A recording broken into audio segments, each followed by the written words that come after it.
Du côté de la primature, les ministres des Affaires étrangères des pays membres de l'AES ont été reçus par le Premier ministre. Les premiers résultats des travaux ont été présentés au chef du gouvernement qui a également reçu le nouveau bureau du groupement des opérateurs économiques de la Guinée et les membres de l'association des communautés bois du Mali. Ces derniers ont fait part au Premier ministre d'une préoccupation. Boubacar Bablin Touré, compte rendu. Un après-midi chargé, le chef du gouvernement a reçu en audience la délégation des ministres des Affaires étrangères des pays de l'Alliance des États du Sahel, AES. Elle est conduite par les 3 chefs de la diplomatie des pays du Liptako Gourma. Ils sont venus présenter au chef du gouvernement les résultats des travaux tenus ici à Bamako. Une rencontre qui se situe dans le cadre de l'opérationnalisation de l'AES. Vous êtes en train d'écrire l'histoire de l'AES, du Mali, du Burkina et du Niger, mais vous êtes en train d'écrire l'histoire de l'Afrique. Je voudrais donc vous féliciter et vous souhaiter beaucoup de succès. J'ai écouté les propositions qui ont été faites ici. Elles sont très intelligentes, elles sont mesurées.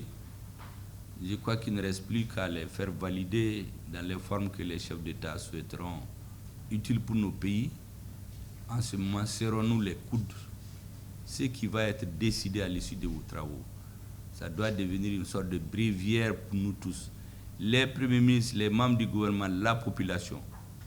Parce que je suis sûr qu'à ce rythme, le simple fait de vous réunir ici, je vous assure que certains vont voir ces images-là. Je me demande s'ils ne vont pas avoir l'insomnie. Deuxième audience accordée, le groupement des opérateurs économiques de la Guinée-Conakry. La délégation est venue présenter au Premier ministre le tout nouveau bureau mis en place qui se fixe désormais comme mission de contribuer au développement économique de nos 2 pays. Dieu a fait que nous, notre gagne-pain se trouve au Mali ici. Et les opérateurs économiques guinéens sont établis de Caille jusqu'à Gao. Alors, nous nous sommes dit, il faut qu'on se retrouve, qu'on mutualise nos efforts pour bien s'organiser afin de contribuer au développement de notre pays hôte, le Mali, et également à notre mère patrie, la Guinée. Prenant la parole, le Premier ministre a rassuré ses hôtes du jour de tout son soutien avant de rappeler la bonne coopération entre le Mali et la Guinée. Nous avons la chance qu'aujourd'hui, on a 2 dirigeants qui regardent dans la même direction, qui veulent aller être en phase avec les peuples.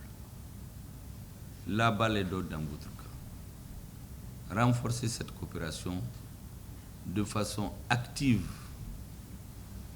N'assistez à rien d'anormal.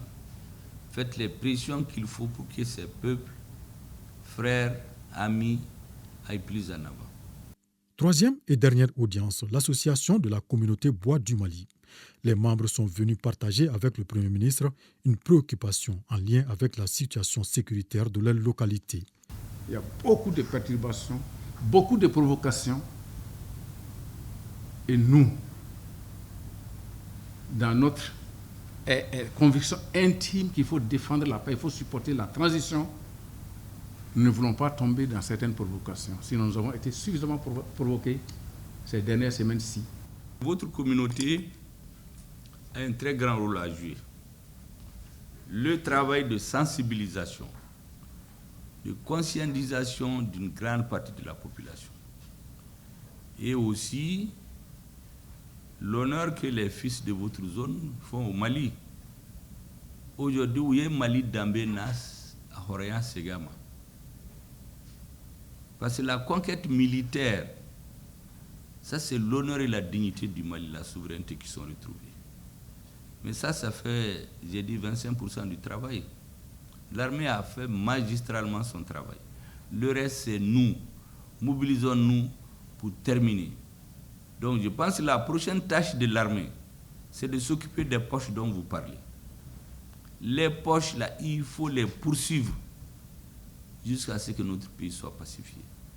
Patriotique, le chef du gouvernement a apprécié cette démarche de l'association de la communauté bois du Mali. Il a invité la communauté à faire confiance à l'armée malienne qui œuvre quotidiennement à la sécurité des personnes et de leurs biens.